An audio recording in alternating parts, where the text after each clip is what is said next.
Fala pessoal, como vocês estão hoje? Trazendo um vídeo sobre a ISA, ISA CETEP, Transmissão Paulista, já mudou de nome algumas vezes, mas continua sendo a mesma empresa, a mesma estrutura. A gente vai discutir hoje algumas alterações que estão ocorrendo na empresa, isso está impactando a cotação e também a previsibilidade de resultado dos próximos 5 anos.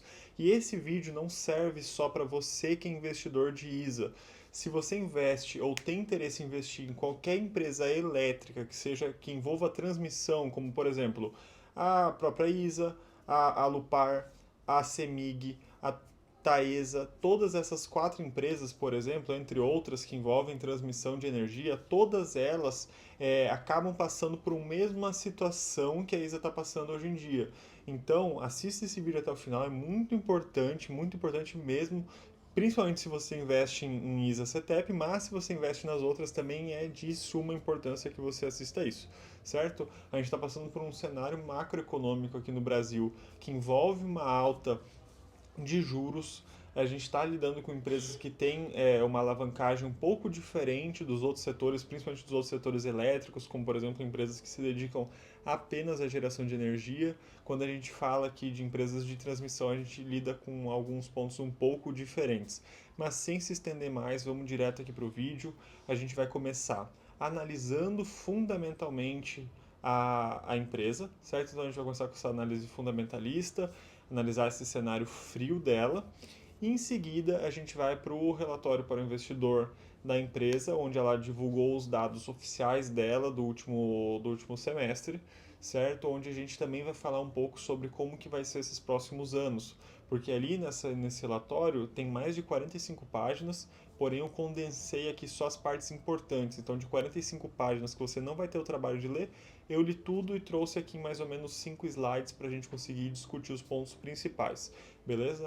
Se você gostar do vídeo, já curte, já se inscreve, beleza? E durante o vídeo aí quiser comentar alguma coisa, algum ponto que você acha relevante, comenta aqui embaixo para a gente trocar uma ideia aí nos comentários. Eu tenho certeza que a gente vai conseguir agregar muita informação um ao outro, certo? Bom, aqui na tela a gente já tem a cotação da ISA, certo? Uma cotação atual de R$ 22, um preço valor patrimonial de 0,73, um PL de 4,64 e um dividend yield de 10,29, ou seja, está muito barato quando você analisa de forma fria.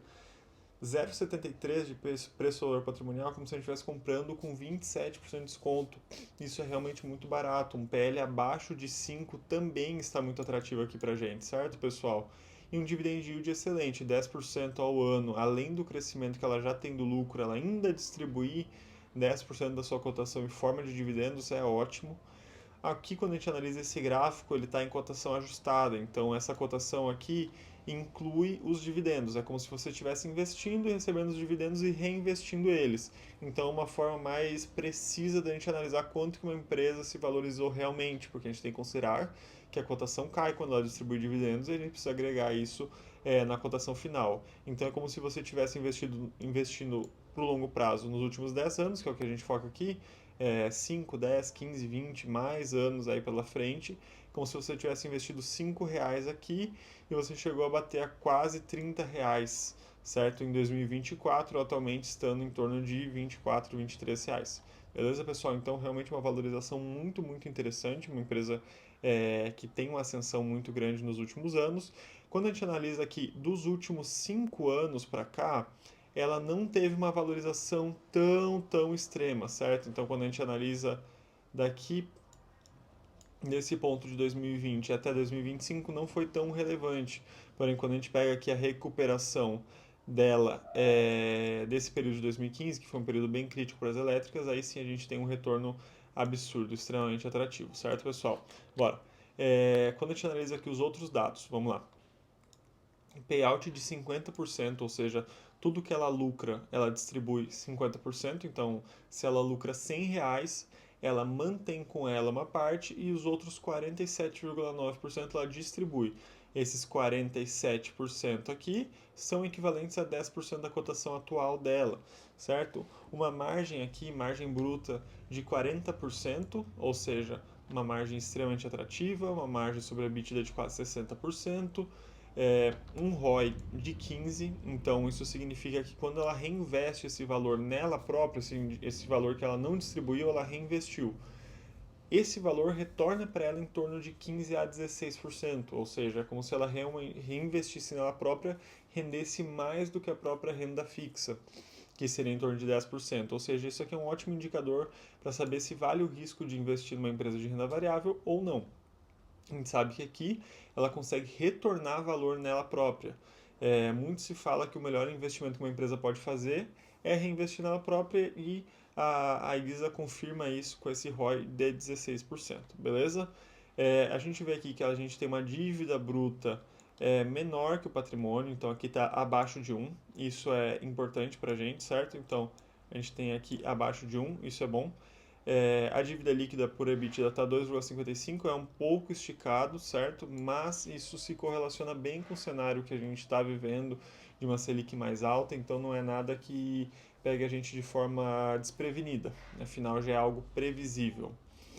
Agora um ponto de alerta aqui, a gente tem um crescimento de receita de 17%, porém um CAGR de lucro de negativo, menos 0,5%. Isso é bem ruim, porém a gente vai analisar um pouco do contexto que está acontecendo com ela mais para frente. Bom, quando a gente analisa aqui, isso aqui é um checklist que o Investidor 10 disponibiliza, que eu acho interessante trazer aqui empresas que principalmente se destacam nisso. A gente vê que ela preenche 9 de 10 critérios de uma empresa excelente para o buy and hold.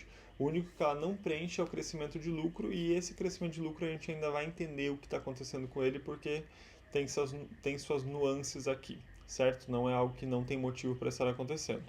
Mas a gente consegue ver aqui a questão do ROI dela, a questão da receita, nunca ter dado prejuízo, distribui dividendos, pouca dívida, enfim, tá muito bom. Bom, vindo aqui para os dividendos, a gente vê que ela é uma empresa que distribui dividendos potentes, certo? Então aqui a média dela é de 7% nos últimos 5 anos, sendo que em 2024 a gente teve um marco negativo onde ela não distribuiu dividendos. Isso também tem seus motivos, porém a gente vê aqui que ela tem um ciclo de dividendos mais baixo, um ciclo mais alto, mais baixo, mais alto, mais baixo, e aqui a gente teve um outro ponto mais alto, certo, pessoal? Aqui mais baixo e mais alto de novo, e assim ela vai sucessivamente. Porém, aqui esse ano ainda a gente não acabou, a gente ainda pode superar a marca de 2021, certo? Então, é uma empresa que paga realmente muito bom a parte de dividendos dela. Não é a que mais paga, não é a elétrica que mais paga, mas está pagando de forma sólida, ainda mais sobre o contexto que ela está vivendo hoje, que a gente ainda vai entrar nesse tópico um pouco mais à frente, certo? Quando a gente compara com os pares elétricos dela, a gente vê que a gente tem aqui o PL mais baixo e o preço sobre valor patrimonial mais baixo também. Ou seja, a gente tem uma das empresas mais contadas. Outra empresa que chama atenção aqui é a CEMIG, que inclusive a gente tem vídeo no canal, que saiu na semana retrasada de quando esse vídeo está sendo postado, onde você pode assistir isso, certo? Então, se você quer ver a review da CEMIG, assiste lá, porque está muito profundo também. Mas quando a gente analisa aqui a ISA, a gente vê que ela está mais barata que os outros pares, certo? Então ela está realmente muito atrativa. Aqui é a margem dela, certo? Então a gente tem uma margem mais alta, um preço sobre patrimonial mais alto, mais baixo, e um preço sobre lucro mais baixo também. Um ROI muito bom, enfim. E uma empresa ainda com valor relativamente abaixo das outras, ou seja, com espaço de crescer, ela seria uma empresa pequena comparada a outras elétricas que a gente está vendo nessa tabela aqui. Agora vamos para um ponto muito importante, certo? Que é a análise da cotação pelo lucro da ISA. A gente vê aqui que a gente sofreu muito, a empresa sofreu muito nesse ciclo aqui de 2013. Então, de 2013 até 2015 não foi um período fácil para a ISA, tanto que a gente vê aqui que a nossa cotação ela desmanchou, foi para lá para casa dos R$ 5 a cotação. Hoje em dia a gente está com a cotação, quando eu estou gravando esse vídeo, em torno de R$ 22, certo? 22, 23. A gente vê que foi um período muito difícil, que foi um período regulatório, onde as empresas elétricas sofreram uma regulação forte do governo federal, e isso acabou danificando muito o lucro dela. Porém, esse dano que ela sofreu acabou se convertendo em uma indenização. Então, atualmente, a ISA e outras empresas elétricas recebem uma indenização por esse período de prejuízos que elas tiveram por conta do governo federal. Isso fez com que esse lucro dela aumentasse substancialmente. Então, ele subiu até de uma forma um pouco artificial. Não é exatamente artificial, porque não é como se fosse um lucro que ela não é merecedora, porém não é um lucro que ela necessariamente está tendo agora, e sim junto ao lucro de hoje mais a indenização.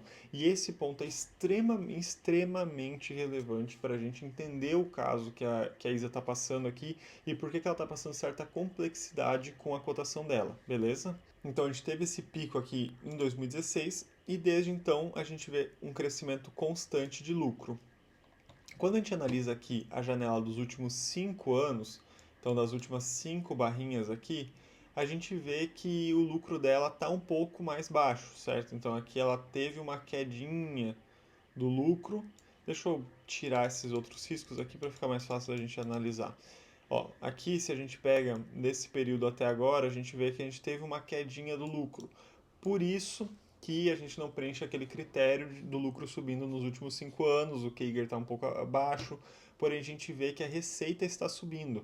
A questão é que ela teve uma diminuição de margem, muito por conta do cenário da alavancagem, que ficou cara a dívida por conta do aumento da Selic, o ciclo que ela está vivendo também, que é um ciclo de investimentos, isso impactou negativamente ela e a gente já vai entrar nesse ponto. Agora, outra questão também, que a gente vê que a cotação acompanha o lucro está caindo e a cotação também tende a cair nesse curto prazo. Porém, a longo prazo, a gente já vê que ela tem uma tendência de crescimento bem sólida, né? Bom, agora a gente vai analisar aqui, estamos mais ou menos na metade do vídeo, vamos fazer a análise do release que ela fez para os investidores, certo? Dos resultados. Bom, aqui a gente consegue dar uma olhada nos dados gerais. Aqui a gente vê que são os dados que a própria empresa libera, simplesmente para vocês conseguirem analisar. A gente vê, inclusive, que o ROI dela no primeiro semestre de 2024 estava em 26%, ela sofreu uma queda de 8 pontos percentuais. Então, assim, o ROI dela tende até a ser mais alto do que o atual, porém, como comentei antes, devido a esse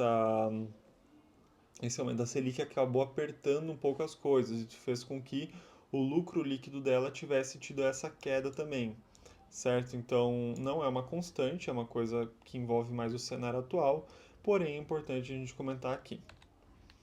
Bom, quando a gente analisa aqui a receita líquida, a gente vê que tem essa RBSE. Essa RBSE é a indenização que eu havia comentado.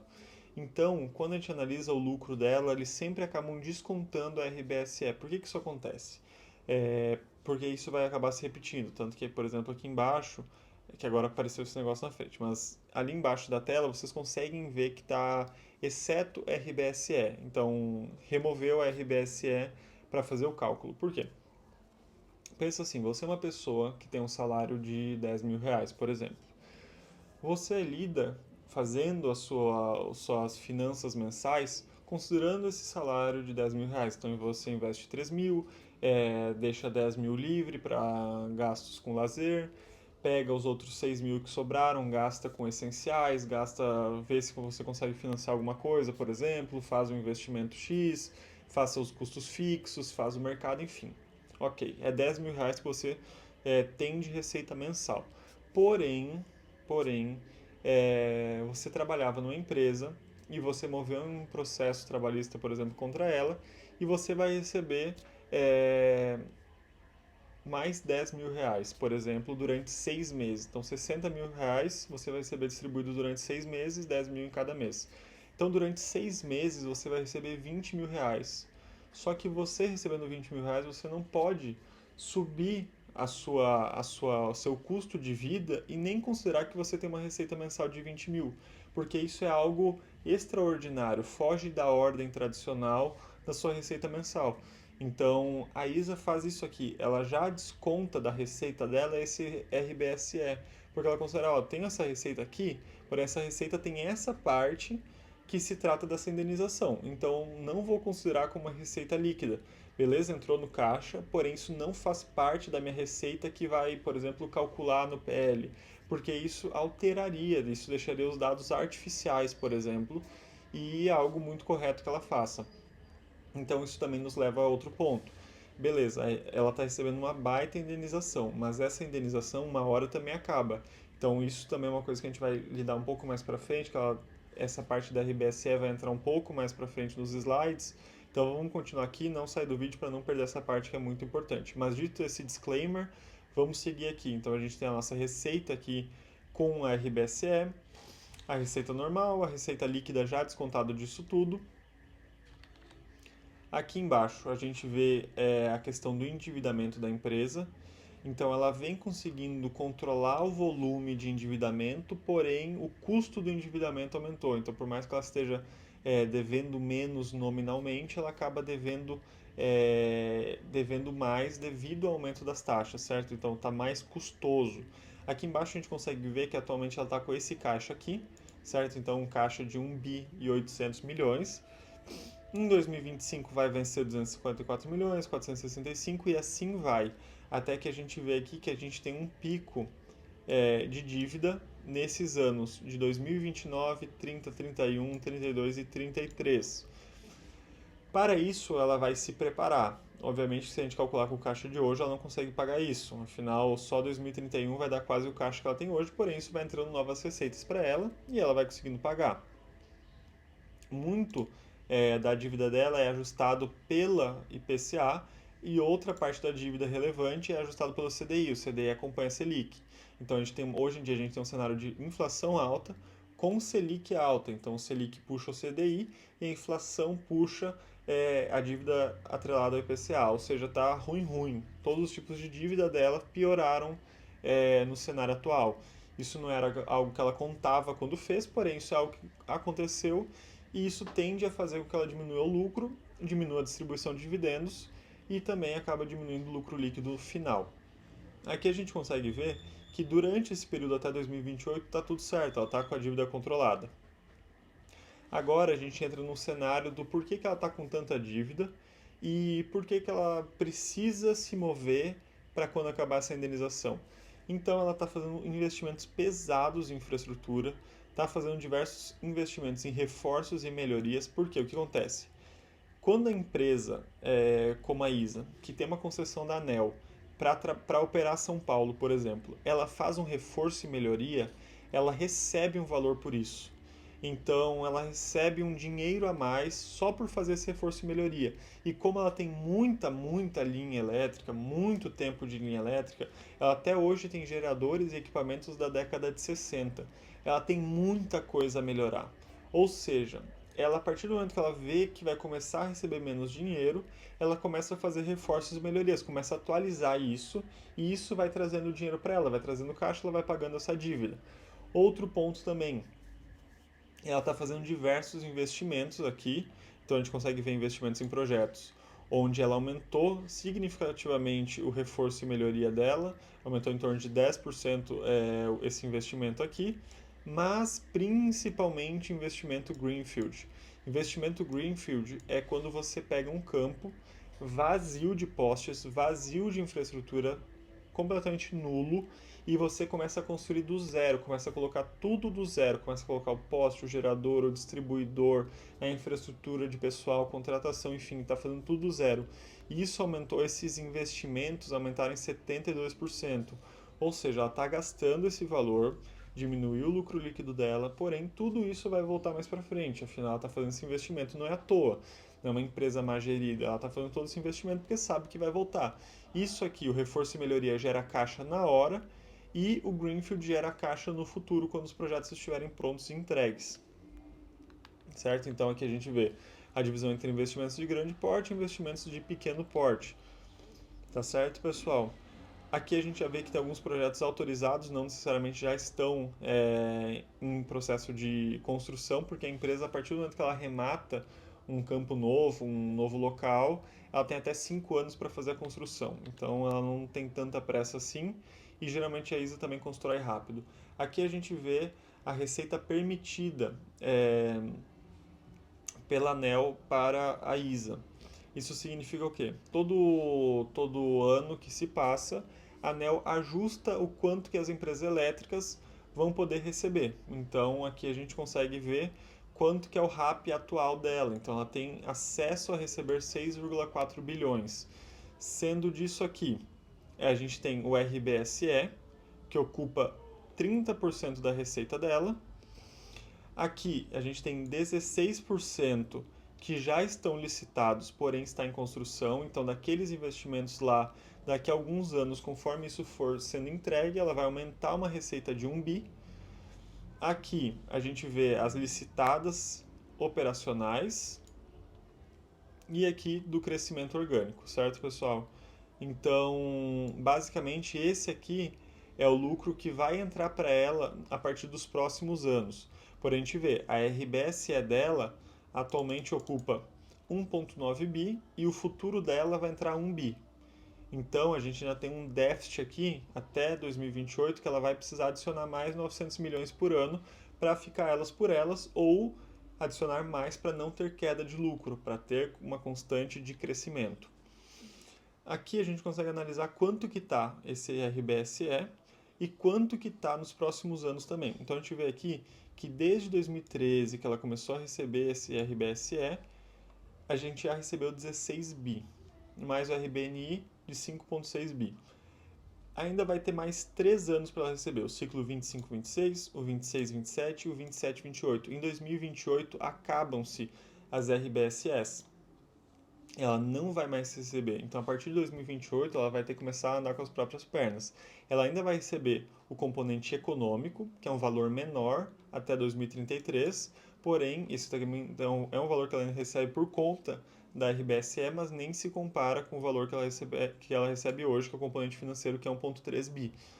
Então, o que a empresa está fazendo atualmente? Ela está pegando esse dinheiro que ela está recebendo da indenização, que é como se você voltasse lá no exemplo, é você que recebe 10 mil por mês, está recebendo 10 mil extras por conta de uma indenização que você está recebendo. Em vez de você gastar esses 10 mil, não, você pega os 10 mil e investe integralmente. Você não distribui para os investidores em forma de dividendo, que seria você aproveitar esse dinheiro, um pouquinho desse dinheiro para, por exemplo, dar uma saída, trocar um carro, trocar celular, não. Você pega e reinveste tudo em novas operações. Com isso, você quando terminar esse período, que no caso da ISA, o principal termina em 2028, ela já vai ter muita infraestrutura construída ou meio caminho andado para suprir esse valor que ela vai deixar de receber. Então, no fim das contas, ela vai ficar ou elas por elas ou um pouco maior, vai estar recebendo um pouco mais lucro. Qual que é o risco? Chegar 2028, 2033 e ela não conseguir compensar essa RBSE, essa indenização e acabar caindo vertiginosamente o lucro. Isso a gente sabe que pode danificar muito, muito, muito a cotação da empresa. Porém, porque isso vai diminuir o PL, quer dizer, vai aumentar o PL porque vai manter o preço, mas vai diminuir o lucro, então a cotação vai descer para acompanhar, o dividend yield diminuiria. Isso é um cenário ruim. E muito dessa situação que ela vive hoje já está precificada aqui. Muito desse PL baixo aqui, um preço valor patrimonial baixo aqui, já se refere a esse futuro próximo. Faltam só 3 anos para isso, menos de 3 anos já. Então a gente já vê que isso está chegando, isso já está precificado. A questão é, você acha que ela vai conseguir compensar esse lucro que ela vai deixar de ter da RBSE ou não? Esse é o grande ponto que você tem que se nortear, porque se você acha que não vai compensar, então não vale a pena investir na ISA.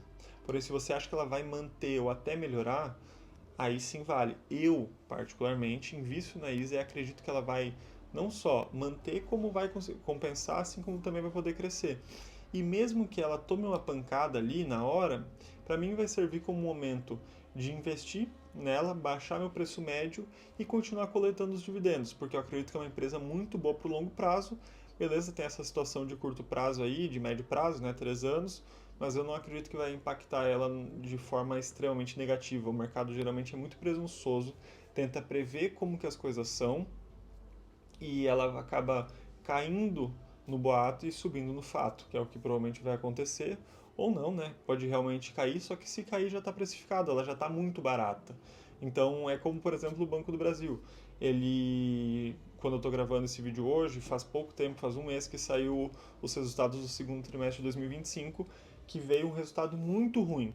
Porém, quando o resultado muito ruim chegou, a ação já tinha caído, igual está acontecendo com a ISA hoje. E acabou que saiu o resultado, foi pior do que se esperava, e a ação subiu, porque já estava precificado. Então, eu vejo que tem mais cenário de upside para crescer do que para cair. Tá certo, pessoal? Então, durante esses 3 anos ainda tem para ganhar os dividendos, o que vai amortizar mais ainda essa queda, se cair. Mas eu acredito que vai subir, eu invisto aqui nessa empresa. Inclusive, agora que está acabando o vídeo, vai aparecer aí um cardzinho para você assistir os outros vídeos do canal. Considere assistir aí para fortalecer, deixar um like, se inscrever no canal para fortalecer. A gente tem uma meta de 1.000 inscritos até o fim do ano. Se Deus quiser vai dar certo, a gente está trabalhando duro para isso, se puder ajudar, já se inscreve aqui, assiste os outros vídeos, incluindo os vídeos sobre um investimento na prática, que eu invisto na minha carteira pessoal aqui do canal e também numa carteira para dividendos previdenciária. Valeu pela sua atenção até aqui, muito obrigado. Tchau!